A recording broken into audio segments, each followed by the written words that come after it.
दुनिया की दो सबसे बड़ी आर्मी, दो न्यूक्लियर पावर और हिमालय की ऊंची पर एक चिंगारी। अगर कल इंडिया और चाइना में बाढ़ हो जाए तो कौन जीतेगा? सबसे पहले बात करते हैं सोल्जर्स की। चाइना की आर्मी दुनिया की सबसे बड़ी आर्मी है, लगभग 20 लाख एक्टिव सोल्जर्स। वही इंडिया की आर्मी में लगभग 14 लाख सोल्जर्स हैं।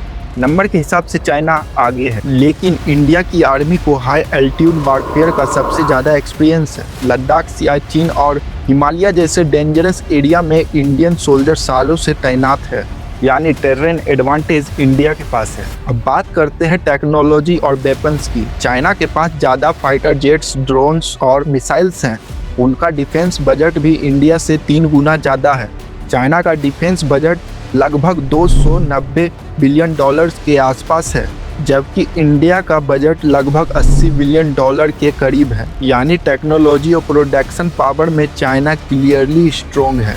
लेकिन वार सिर्फ वेपन से नहीं जीती जाती, ज्योग्राफी भी बहुत बड़ा रोल प्ले करती है। इंडिया और चाइना के बीच जो बॉर्डर है वो हिमालय की ऊंचाई पर है। यहाँ टैंक्स चलाना मुश्किल है, सप्लाई भेजना मुश्किल है और सोल्जर्स को सर्वाइव करना भी मुश्किल है। इस टेरेन में इंडियन आर्मी को नेचुरली एडवांटेज मिलती है। शॉर्ट वार में चाइना अपनी टेक्नोलॉजी और नंबर से हैवी प्रेशर बना सकता है, लेकिन अगर वार लॉन्ग टर्म तक चलती रही तो इंडिया का टेरेन एडवांटेज, एक्सपीरियंस सोल्जर्स और स्ट्रॉन्ग डिफेंस स्ट्रेटजी गेम को कम्प्लीटली चेंज कर सकती है।